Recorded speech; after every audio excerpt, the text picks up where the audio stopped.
Morning, praise the lord, హల్లెలూయా. నేటి దేవుని మాట అనే శీర్షిక కోసం వేచి ఉన్న మీ అందరికీ, లైవ్లో జాయిన్ అయి ఉన్న ప్రతి ఒక్కరికి కూడా యేసయ్య నామములో వందనాలండి. బాగున్నారా? దేవుని మహాకృప, దేవుని మహాదయ, దేవుని మహా కనికరాన్ని బట్టి మనం ప్రతిరోజు ఇలాగున సజీవంగా దేవుణ్ణి ఆరాధించడానికి దేవుడు కృప చూపిస్తూ ఉన్నారు. నిజంగా గొప్ప దేవుణ్ణి మనం కలిగి ఉన్నాం. మరి చాలామంది ఇప్పటికే జాయిన్ అయి ఉన్నారు. మిగతా వారు కూడా త్వరగా మీ పనులు ముగించుకొని మనం చక్కగా దేవుని యొక్క ఈరోజు నేటి దేవుని మాట, దేవుడు మనకేమి ఇవ్వబోతూ ఉన్నాడో ఆ మాట మనం నేర్చుకొని మన హృదయాలను నింపుకొని ఆ ప్రకారంగా సిద్ధపడదాం. సరే, వాక్యం చూడండి ఒక్కసారి. ఈరోజు మన అంశం ఏంటి అంటే, తోడుగా ఉండి మన కార్యాలు సఫలం చేసే దేవుడు. మన కార్యాలను సఫలం చేసే దేవుడు అనే అంశం కోసం మనం మాట్లాడుకుంటూ ఉన్నాం. సరే, యెషయా గ్రంథము 64వ అధ్యాయము 4 అందరూ కూడా యెషయా గ్రంథము 64వ అధ్యాయము 4వ వచనం నేను చదువుతూ ఉన్నాను, మీరు కూడా చూడండి. తన కొరకు కనిపెట్టు అనే విషయమై నీవు తప్ప తన కార్యము సఫలము చేయు మరి ఏ దేవుని ఎవడును ఏ కాలమున చూచి ఉండలేదు. అట్టి దేవుడు కలడన్న సమాచారము మనుషులకు వినబడలేదు, అట్టి సంగతి వారికి తెలిసి ఉండలేదని యెషయా గ్రంథకర్త చాలా చక్కగా చెప్తూ ఉన్నాడు. ఏమంటున్నాడంటే, తన కోసం ఎవరైతే కనిపెట్టుకుంటారో వారి విషయంలో కార్యాలు సఫలం చేసే దేవుణ్ణి ఎవరు కూడా ఏ కాలంలో కూడా చూచి ఉండలేదు. అట్టి దేవుడు కలడన్న సమాచారం కూడా మనుషులకు వినబడలేదంట. చాలామందికి ఇంకా తెలియలేదంట. కానీ మనం నమ్మిన దేవుడు, ఆయన కోసం కనిపెట్టుకుంటే, ఆయన మీద ఆధారపడితే, ఆయనకు మన బాధలన్నీ చెప్పుకుంటే మనకున్న కార్యాలన్నీ కూడా దేవుడు సఫలం చేస్తాడు. అది ఏ రకమైన కార్యాలైనా దేవుడు ఎప్పుడు విఫలం చేసేవాడు కాదు. ప్రతి పనిని సఫలం చేయడం కోసమే ఆయన మన జీవితంలోకి వచ్చి మనకు తోడుగా ఉండి మనల్ని నడిపించడం కోసమే ఆయన తన బిడ్డలుగా మనల్ని చేసుకున్నాడు. కాబట్టి ఈ రోజున ధైర్యం తెచ్చుకుందాం, దేవుడి వైపు చూద్దాం, దేవుడి కోసం కనిపెట్టుకుందాం. ఏ కార్యాలు తలపెట్టారు? అది వివాహ కార్యక్రమాలా, ఉద్యోగ కార్యక్రమమా, లేకపోతే ఆర్థికపరమైనదా, ఆరోగ్యపరమైనదా, లేకపోతే ఆపరేషనా, అదేంటో మనకు తెలియదు. కానీ ఈ రోజున దేవుడు మనకు చెప్తూ ఉన్నాడు, తన కోసం కనిపెట్టుకుంటారంట ఆయన మన కార్యాలన్నీ కూడా సఫలం చేస్తానని ఈరోజు దేవుడు వాగ్దానం చేస్తూ ఉన్నాడు. ఎంత మంచి దేవుడిని మనం కలిగి ఉన్నామో కదా. ఆయన ఎప్పుడూ విఫలం చేసేవాడు కాదు, కానీ ఆయన ఎప్పుడూ సఫలం చేయడం కోసమే మనకు తోడుగా ఉండి మనల్ని నడిపించడానికి ఆయన ఇష్టపడతాడు. కాబట్టి మనం ఆయన కోసం కనిపెట్టుకోవాలి. సాధారణంగా ఏదైనా కార్యాలు పెట్టుకున్నాం అనుకోండి, తెలియకుండానే ఆందోళన, తెలియకుండానే టెన్షన్, తెలియకుండానే కలవరాలు వస్తూ ఉంటాయి. అంత మాత్రమే కాదు, కొన్నిసార్లు నేను చేయగలను అనే ధీమా కూడా ఆ మనలోకి వచ్చేస్తూ ఉంటుంది. నేను చేసేయగలను అని అనుకుంటూ ఉంటాం. కానీ ఇవన్నీ పక్కన పెట్టి దేవుడి మీద మనం ఆధారపడితే, దేవా నువ్వు నాకు కృప నాకు తోడుగా ఉంటే కార్యాన్ని విజయవంతంగా ముగించగలను, కృపను సహాయాన్ని వేడుకుంటే తప్పకుండా కార్యాలు కార్యాలు ఆయన జరిగిస్తాడు అనే విషయం మనం నేర్చుకుంటూ ఉన్నాం. చూద్దామా ఒక్కసారి. ఆదికాండము 39వ అధ్యాయము 3వ వచనం చదువుతూ ఉన్నాను, మీరు కూడా చూడండి. ఆదికాండము 39వ అధ్యాయంలో అక్కడ యోసేపు ఉంటాడు, మనకు తెలుసు. 39 3వ వచనం చదువుతూ ఉన్నాను. ఇంటిలో పనివాడుగా ఉన్నప్పుడు దేవుడు అతనికి తోడుగా ఉన్నాడంట. చూద్దాం ఒక్కసారి 3వ వచనం. యెహోవా అతనికి తోడై ఉండెననియు అతడు చేసినదంతయు అతని చేతిలో యెహోవా సఫలము చేసిననియు అతని యజమానుడు చూచినప్పుడు. యోసేపు ఒక బానిసగా ఐగుప్తు దేశానికి అమ్మబడినట్లుగా మనకు అందరికీ తెలుసు. బానిసగా అమ్మబడిన యోసేపు పోతిఫర్ ఇంట్లో పనివాడిగా ఉన్నాడు. ఒక ఉద్యోగిగా అతను ఉన్నాడు, పని చేస్తూ ఉన్నాడు. మరి ఏం పని చేస్తూ ఉన్నాడు? తోటకు నీళ్లు పెడుతూ ఉన్నాడో, లేకపోతే ఇల్లు ఊడుస్తూ ఉన్నాడో, లేకపోతే మరి ఏ కార్యాలు చేస్తూ ఉన్నాడో మనకు తెలియదు. కానీ పోతీఫర్కి మాత్రం ఒక విషయం అర్థమైంది. అదేంటి అంటే యోసేపుకు దేవుడు తోడుగా ఉన్నాడు. అతను ఏ పని చేస్తూ ఉన్నా, అతను ఏ పనిలో చేతులు పెట్టినా సరే అది చాలా శక్తివంతంగా విజయవంతంగా ముగిస్తూ ఉన్నాడు. అదే మిగతా వారి పనికి యోసేపు పనికి చాలా తేడా ఉంది. అంటే ఒక విశ్వాసి పని ఎప్పుడూ దేవుడు సఫలం చేయాలని చూస్తూ ఉంటాడు. దానికి కారణం లేకపోలేదు. ఏంటి అంటే ఇక్కడే మనం చదివాం కదా, యెహోవా అతనికి తోడుగా ఉన్నాడు. ఎవరినైతే యోసేపు నమ్ముకున్నాడో, ఎవరి కోసమైతే కనిపెట్టుకుంటూ ఉన్నాడో ఆ దేవుడు యోసేపుకు తోడుగా ఉండడం పోతీఫరు గ్రహించాడు. అంటే మన దేవుడు ఎప్పుడు మనకు తోడుగా ఉంటాడు. మనకు తోడుగా ఉండి అన్ని విషయాలు సఫలం చేయడానికి సహాయం చేస్తాడు. చాలామంది అనుకుంటారు దేవుడు పెద్ద పెద్ద ఉద్యోగులనే పట్టించుకుంటాడు అనుకుంటారు తెలియక. దేవుడు ఏ పని చేస్తున్నా, చిన్న పన పెద్ద పన, లేకపోతే కార్మికుల లేబర్ పని చేస్తూ ఉన్నామా, లేకపోతే పెద్ద పెద్ద ఆఫీసుల్లో పనిచేస్తూ ఉన్నామా, మనం ఏ పని చేస్తూ ఉన్నా, లేకపోతే ఏదైనా ఇంటిలో పని చేస్తూ ఉన్నామా, ఆ పనిని కూడా దేవుడు సఫలం చేస్తాడంట. ఎప్పుడు అంటే సఫలం అవ్వాలి అంటే ఇక్కడ చెబుతున్న మాట ఏంటి అంటే దేవుడు మనకు తోడుగా ఉండాలి. దేవుడు తోడుగా ఉన్నప్పుడు ప్రతి పని కూడా మనం విజయవంతంగా ముగించగలం. మరి దేవుడు తోడు లేకపోతే మనం చాలా నష్టాలు ఎదుర్కొంటాం. దేవుడు తోడు లేకపోతే మనం చాలా కష్టాలు ఎదుర్కొంటాం. ప్రతి పని కష్టంగా ముగిస్తాం. కానీ దేవుడు తోడుగా ఉంటే చిటికెలో పనులన్నీ కూడా చక్కగా ముందు సులువుగా అయిపోతూ ఉంటాయన్నమాట. మరి దేవుడు తోడుగా ఉండాలంటే మనకు తెలుసు, మనం నమ్మిన దేవుడు పరిశుద్ధుడు, ఆయన పవిత్రుడు, ఆయన నిష్కల్మషుడు, నిర్దోషి, పాపులలో చేరక ప్రత్యేకముగా ఉన్నవాడు. పాపిని ప్రేమిస్తాడు కానీ పాపాన్ని ద్వేషిస్తాడని మనకు తెలుసు. నేను పరిశుద్ధుడైన ప్రకారము మీరు కూడా పరిశుద్ధంగా ఉండండి అని చెప్పాడు కదా. ఎవరైతే పరిశుద్ధంగా తమ ప్రవర్తనను జాగ్రత్తగా కాపాడుకుంటారో, వాక్యం చదువుకుంటూ ప్రార్థిస్తూ ప్రభుకు దగ్గరగా ఉంటారో అలాంటి వారికి దేవుడు తోడుగా ఉంటాడు. మనకు తెలుసు కదా, యోసేపు మంచి ప్రార్థనాపరుడు. అండ్ ప్రతి విషయంలో కూడా దేవునికి స్తుతులు చెల్లించి ప్రతి విషయాన్ని ఒకవేళ పని ప్రారంభించే ముందు ప్రార్థన చేసేవాడేమో. ప్రార్థన చేస్తూ ఉంటే, దేవా నన్ను ఇంట్లోకి తీసుకొచ్చావు, ఎందుకు తీసుకొచ్చావో నాకు తెలీదు, అసలు ఈ దేశం ఎందుకు వచ్చానో నాకు తెలీదు, దేవా నన్ను కనికరించు, నాకు పని అప్పగించారు, ఆ పని సక్సెస్ఫుల్గా ముగించాలి. ఈరోజున చాలామంది పని అప్పగిస్తే యజమాని చూస్తే ఒకలా చేస్తారు, యజమాని చూడకపోతే ఒకలా చేస్తారు. కానీ ఇది విశ్వాసులకు తగదు. యజమాని చూసినా చూడకపోయినా మన పరమ యజమాని అయిన యేసు ప్రభు మనల్ని చూస్తూ ఉన్నాడు. ఏ ఉద్యోగం మనకు అప్పగించాడో ఆ ఉద్యోగంలో నమ్మకంగా ఉండాలి. ఏ చిన్న పని మనకు అప్పగించాడో ఆ చిన్న పనిని మనం చేయగలిగితే, యేసు ప్రభు చెప్పారు కదా, కొంచెంలో నమ్మకంగా ఉంటే అనేకమైన నేను నియమిస్తాను అని దేవుడు వాగ్దానం చేశాడు. కాబట్టి దేవుడు మనకిచ్చిన చిన్న పనిలో మనం నమ్మకంగా ఉండగలిగితే నమ్మకమైన వానికి దీవెనలు మెండుగా కలుగును అని లేఖనం సెలవిస్తూ ఉంది. కాబట్టి దేవుడు తోడుగా ఉండేలాగా మన ప్రవర్తన పరిశుద్ధంగా ఉండేలా చూసుకోవాలి. మనకు తెలుసు కదా, పోతీఫరు భార్య యోసేపుతో పాపం చేయడానికి తన్ని ప్రేరేపిస్తూ ఉన్నప్పుడు ఆ తువ్వాలు విడిచి పారిపోయాడే తప్ప పాపం చేయడానికి అతను ఇష్టపడలేదు. ఎందుకంటే నేను దేవుడి దృష్టికి ఎలాగా నిర్దోషినవుతాను, ఈ పాపం చేస్తే నేను దేవుడి దృష్టిలో దోషినైపోతాను అని చెప్పి తన యొక్క మనస్సును, తన శరీరాన్ని పవిత్రంగా ఉంచుకోవడానికి, అంటే తనకి నిందొచ్చినా పర్వాలేదు, కష్టం వచ్చినా పర్వాలేదు, చెరసాలలో వేసినా పర్వాలేదు, కానీ నేను దేవుణ్ణి మాత్రం పోగొట్టుకోకూడదు అనే మంచి ఉద్దేశంతో అతను ఉన్నాడు. అందుకనే అనుకుంటాను దేవుడు అతనికి తోడుగా ఉన్నాడు. అదే అధ్యాయం 39వ అధ్యాయం 23వ వచనం కూడా చదువుతూ ఉన్నాను. యెహోవా అతనికి తోడై ఉండెను గనుక ఆ చెరసాల అధిపతి అతని చేతికి అప్పగింపబడిన దేని గూర్చి విచారణ చేయక ఉండెను. అతడు చేయునది యావత్తు యెహోవా సఫలమగునట్లు చేశాను. ప్రైజ్ ద లార్డ్, హల్లెలూయా. యోసేపు మళ్ళీ పోతీఫరు ఇంటిలో నుంచి చెరసాలలోకి వచ్చాడంట. చెరసాలలోకి వస్తే చెరసాల యజమాని మొత్తం అన్ని పనులు కూడా అజమాయిషి అంతా కూడా యోసేపుకు అప్పగించేశాడంట. యోసేపు చేసే ప్రతి పని యావత్తును, అది చిన్న పన పెద్ద పన, దేవుడే పని అప్పగించాడు. అది చెరసాలలోనైనా బయటైనా ఎక్కడైనా సరే పని అప్పగిస్తే ఆ పని ఇక్కడ చూడండి యెహోవా సఫలమగునట్లు చేస్తాడు. అంటే మన కార్యాలు సఫలం అవ్వాలంటే, మన పనులు సఫలం అవ్వాలి అంటే తప్పకుండా దేవుడే ఆ పని సఫలమయ్యేలాగా కృప చూపించాలి.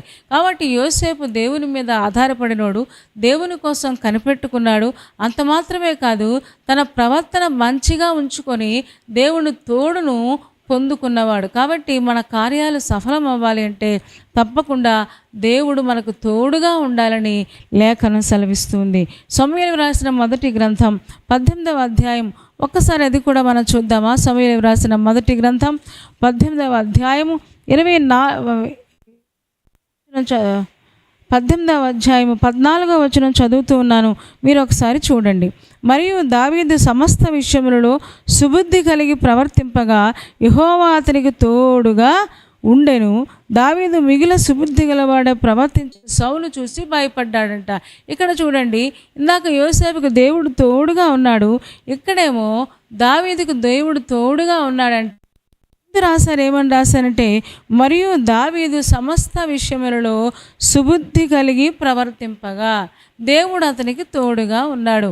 సుబుద్ధి అంటే మంచి బుద్ధి. అంటే సమస్త విషయాలలో, అది ఇంటిలోనైనా బయటైనా ఉద్యోగంలో అయినా, కొంతమంది ఆ సంఘంలో ఒకలా ఉంటారు, బయట ఒకలా ఉంటారు, ఇంటిలో ఒకలా ఉంటారు. కానీ ఇక్కడ చూడండి, దేవుడు తను ఎక్కడ నియమించాడో అక్కడ అన్ని విషయాల్లో, సమస్త విషయాలలో అతను మిగుల సుబుద్ధి కలిగిన వాడుగా ఉన్నాడు. సుబుద్ధి అంటే మంచి బుద్ధి కలిగి ప్రవర్తించాడంట. అందుకనే దేవుడు దావీదుకు తోడుగా ఉండి మరణం నుంచి తప్పించాడు, సౌలు యొక్క ఈటల నుంచి తప్పించాడు, సింహాసనం ఎక్కించాడు. ఎందుకంటే దేవుడు తోడుగా ఉంటే మన పనులన్నీ సఫలమైపోతాయి. యోసేపు పనులన్నీ సఫలమైపోయి నేరుగా ఆయన కూర్చున్నట్లుగా మనకు తెలుసు. ఈ రోజున మన పనులన్నీ దేవుడు సఫలం చేయడం కోసమే దేవుడు మాట చెప్పాడు, నేను మీకు తోడుగా ఉన్నాను, భయపడొద్దు అని చెప్పాడు. మన దేవుడు తోడు ఎప్పుడూ మనతోనే ఉండాలి. దేవుడు మనతోనే ఉండాలి, మనకు సహాయం చేయాలి, మన ఆలోచనలన్నీ కూడా మంచిగా ఉండాలి, కలవరం రాకుండా ఉండాలి, ఆందోళన రాకుండా ఉండాలి. మన ఎక్కడ అడుగు పెడితే అక్కడ కార్యాలు మంచిగా జరగాలి అని అంటే దేవుడు పరిశుద్ధుడు గను మనం కూడా పరిశుద్ధంగా ఉంటూ సుబుద్ధి కలిగి ప్రవర్తిస్తే దేవుని తోడు దావీదులాగా మనం కూడా పొందుకుంటామని లేఖనం చెప్తుంది. కీర్తనల గ్రంథం 57వ అధ్యాయము 2వ వచనంలో కూడా మనం చూస్తామా? కీర్తనల గ్రంథం 57వ దావీదు కీర్తన, అక్కడ 2వ వచనం చదువుతూ ఉన్నాను, మీరు ఒకసారి చూడండి ఒక్కసారి 2వ వచనం. మహోన్నతుడైన దేవునికి, నా కార్యము సఫలము చేయ దేవునికి నేను మొర్రపెట్టుచున్నాను అని అంటున్నాడు. అలాగే 4వ వచనం, నా ప్రాణము సింహముల మధ్య ఉన్నది, కోపోద్రేకుల మధ్యను నేను పండుకొనుచున్నాను, వారి దంతములు శూలములు, అవి అంబులు, వారి నాలుక వాడిగల కత్తి. ఏమంటే ఇక్కడ దావీదు కీర్తన రాస్తూ అంటున్నాడు, మహోన్నతుడైన దేవునికి, నా కార్యము సఫలం చేసే దేవుడికి నేను పెడుతూ ఉన్నాను. ఎందుకంటే దేవుడు తప్ప నా కార్యాలు ఇంకెవ్వరూ సఫలం చేయలేరు. నా బలం చేత కానీ, నా తెలివితేటల వల్ల కానీ, నా జ్ఞానం వల్ల కానీ, లేకపోతే నాకున్న నాలెడ్జ్ వల్ల కానీ నేను ఏ పనిని సమర్థవంతంగా నిర్వహించలేను. ఆ సమర్థవంతంగా నిర్వహించగలిగే ఆ కెపాసిటీ కానీ, ఆ యొక్క బలాన్ని కానీ, జ్ఞానాన్ని కానీ నా దేవుడి దగ్గర ఉంది కనుక నా దేవుడే నాకు ఇస్తాడు అన్న ఉద్దేశంతో అంటున్నాడు. నేను సింహాల మధ్యలో ఉన్నాను, కోపోద్రేకుల మధ్యన ఉన్నాను, అయినా సరే ఆ సింహాలు నన్ను ఏమీ చేయలేవు, వారి కోపం నన్ను ఏమీ చేయలేదు. ఎందుకు అంటే నా కార్యాలు సఫలం చేసే దేవునికి నేను మొరపెడుతూ ఉన్నాను అని చెప్పాడు. మనకు బాగా తెలుసు, కీర్తన గ్రంథం 1:3 ఉంటుంది. అక్కడ ఏంటి అంటే, దుష్టులు అతడు చేయునదంతయు సఫలమగును అని రాయబడినట్టుగా మనం చూస్తాం. ఎవరైతే దుష్టుల ఆలోచన చొప్పున నడవకుండా, పాపుల మార్గంలో నిలవకుండా, అపహాసకులు కూర్చుండు చోటను కూర్చుండకుండా, దేవుని వాక్యాన్ని నమ్మి, దేవుని వాక్యం చదువుకుంటూ, దేవుని వాక్య ప్రకారంగా జీవించడానికి ఇష్టపడతారో అలాంటి వాళ్ళు చేసేదంతా కూడా అతడు చేయునదంతయు సఫలమగును. అంటే దుష్టుడు ఆలోచన పెడతాడు, రకరకాల ఆందోళన కలిగిస్తాడు, బెంగ భయము వచ్చేలాగా చేస్తాడు. ఈ పనులు సమర్థవంతంగా ఎంత పెద్ద పని పెట్టేసుకున్నాను, నేను నిర్వహించగలనా, నా వల్ల అవుతుందా, ఆ ఆర్థికపరమైన ఇబ్బందులు తీరతాయా, లేకపోతే నాకు ఎవరు సహాయం చేసేవాళ్ళు వస్తారా, నేను ఒక్కదాన్నే చేయగలనా అని రకరకాల ఆందోళనలతో ఈ రోజున చాలామంది సతమతమైపోతూ ఉన్నారు. తలపెట్టిన ప్రతి కార్యక్రమాన్ని దేవుడు సమర్థవంతంగా నిర్వహించగలడు. మనం ఆయన చేతిలో ఉంటే అతడు చేయునదంతయు సఫలమగును. దుష్టుడు రకరకాల ఆలోచనలు పెడతాడు. వాడు ఎప్పుడూ కూడా నెగిటివ్ ఆలోచనలు పెడతాడు. ఆ నెగిటివ్ ఆలోచన నుంచి దేవుడు మనకి విడుదల ఇవ్వాలి అంటే తప్పకుండా దేవుని యొక్క వాక్యాన్ని చదవాలి. పాపుల మార్గంలో నిలవకుండా, అపహాసకుల కూర్చుండే చోటను మనం కూర్చుండకుండా, మన జీవితాన్ని పవిత్రంగా ఉంచుకోగలిగితే, మనం ఎక్కడ అడుగు పెడితే, ఏ కార్యాన్ని తలపెడితే ఆ కార్యాన్ని దేవుడు సమర్థవంతంగా సఫలం చేసే గొప్ప దేవుణ్ణి మనం కలిగి ఉన్నాం. ప్రైజ్ ది లార్డ్, హల్లెలూయా. చూద్దామా ఒక్కసారి 2వ దినవృత్తాంతాల గ్రంథము. ఏమండి, మనం నేర్చుకుంటూ ఉన్నాం కార్యాలు సఫలమవుతాయి. దేవుని వాక్యం చదువుతుంటేనే, దేవుని యొక్క వాక్య ప్రకారం జీవిస్తూ పాపానికి దూరంగా ఉంటే దేవుడు మన కార్యాలు సఫలం చేయడానికి దేవుడు ఇష్టపడుతూ ఉన్నాడు. 2వ దినవృత్తాంతాల గ్రంథము 20వ అధ్యాయము 20వ వచనం నేను చదువుతూ ఉన్నాను, మీరు కూడా చూడండి ఒక్కసారి. 2వ దినవృత్తాంతాల గ్రంథము 20వ అధ్యాయము 20వ వచనాన్ని నేను చదువుతూ ఉన్నాను, మీరు కూడా ఒక్కసారి చూస్తారా?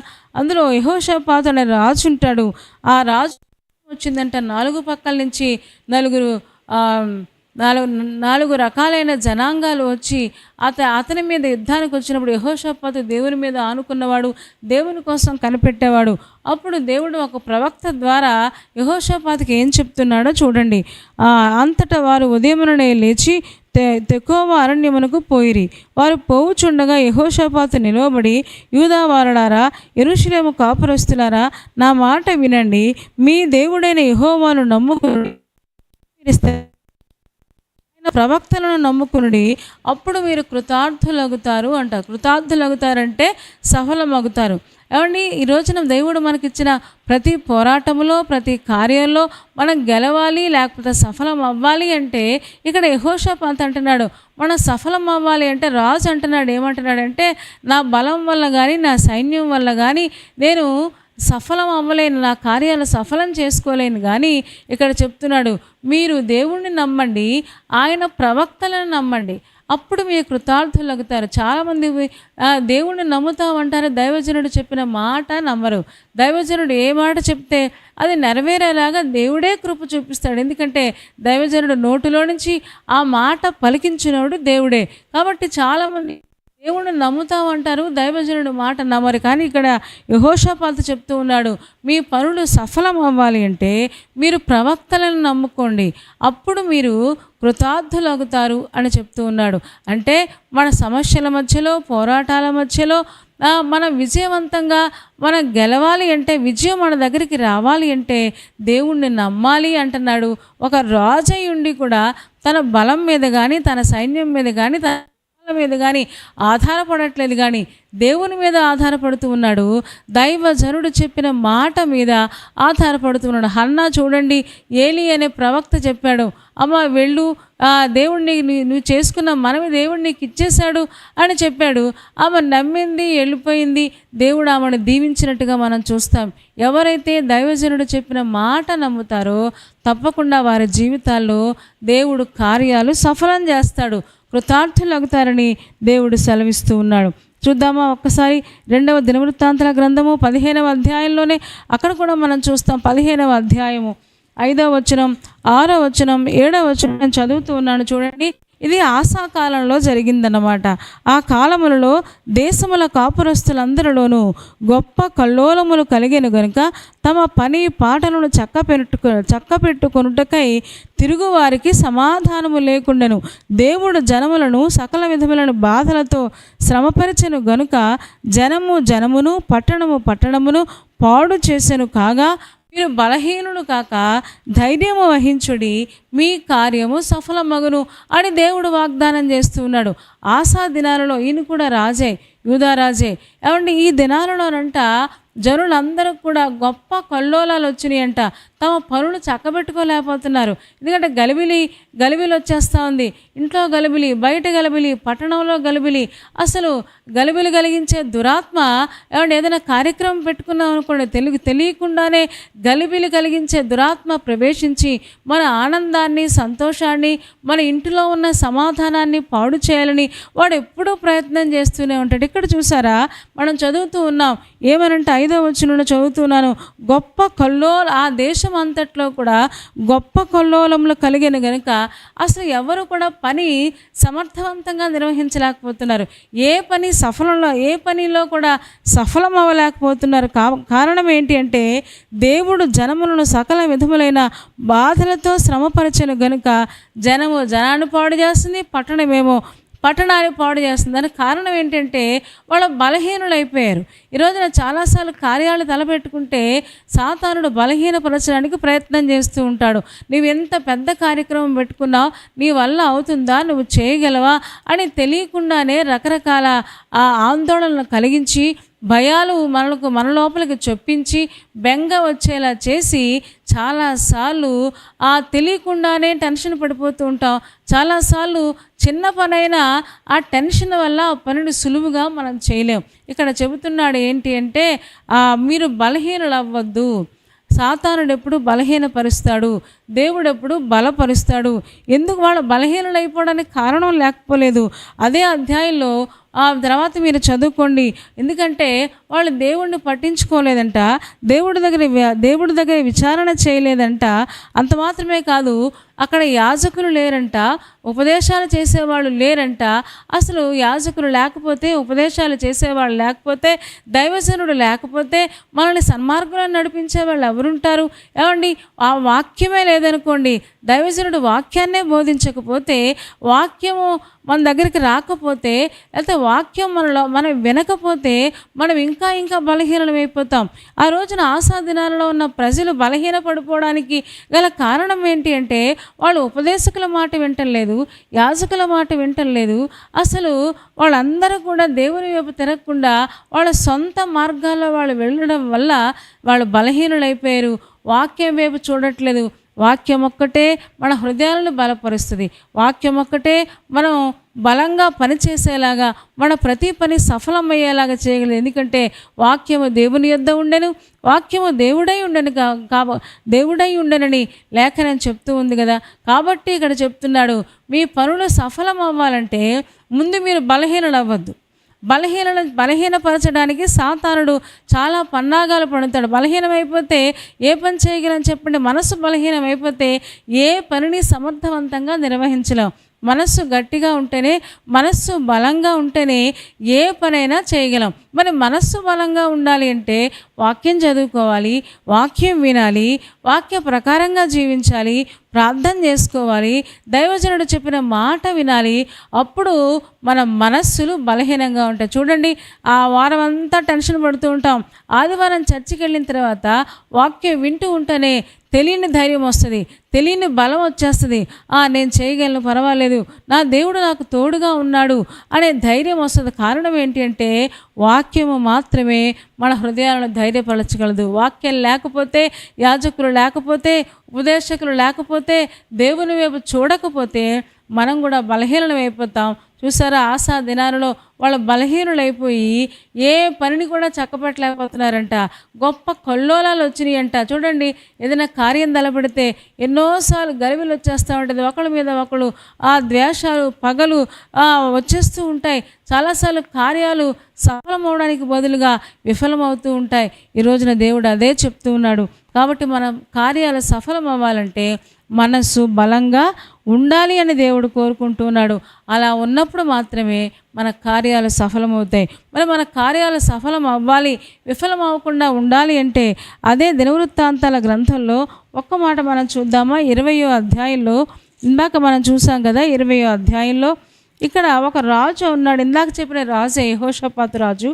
35వ వచనం, 36, 37, 20, 35, 36, 37 చదువుతున్నాడు. ఇది అయిన తర్వాత యూదా రాజైన యెహోషాపాతు మిక్కిలి దుర్మార్గముగా ప్రవర్తించిన ఇశ్రాయేలు రాజైన అహజ్యాతో స్నేహం చేశాడంట.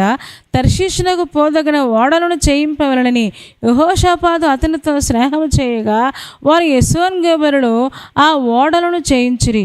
అప్పుడు మారేషావాడును దోదావాహు కుమారుడునగు ఎలియెజరు, నీవు అహజ్యాతో స్నేహము చేసుకుంటివి గనుక యెహోవా నీ పనులను భంగము చేయునని యెహోషాపాతు మీద ప్రవచనం ఒకటి చెప్పెను.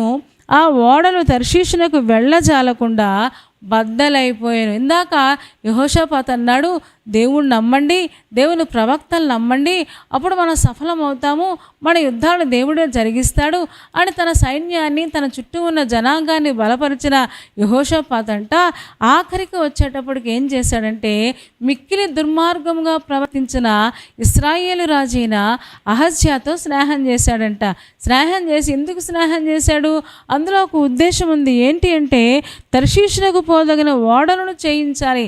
ఎలాగైనా ఓడలు చేయించాలంటే నాకు ఇతనితో అవసరం ఉంది కాబట్టి అతను చెడ్డోడైతే నాకేంటి, అతను ఎలాంటోడైతే నాకేంటి, అతను దేవుడికి ఇష్టంగా ఉంటే నాకేంటి, ఇష్టంగా లేకపోతే నాకేంటి, నేను మాత్రం నా పని సఫలం అవ్వాలని చెప్పి మిక్కిలి దుర్మార్గంగా ప్రవర్తించిన అహజ్యాతో స్నేహం చేశాడంట.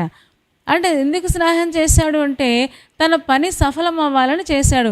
కానీ విచిత్రమైన విషయం ఏంటి అంటే అవన్నీ కూడా తర్షీషునకు వెళ్ళజాలకుండా ఆ ఓడలన్నీ బద్దలైపోయి కారణం ఏంటి అంటే నీ పనులను భంగం చేసేస్తున్నాడు దేవుడని ప్రవక్త ద్వారా యెహోషాపాతుకు చెప్పినట్టుగా మనం చూస్తాం.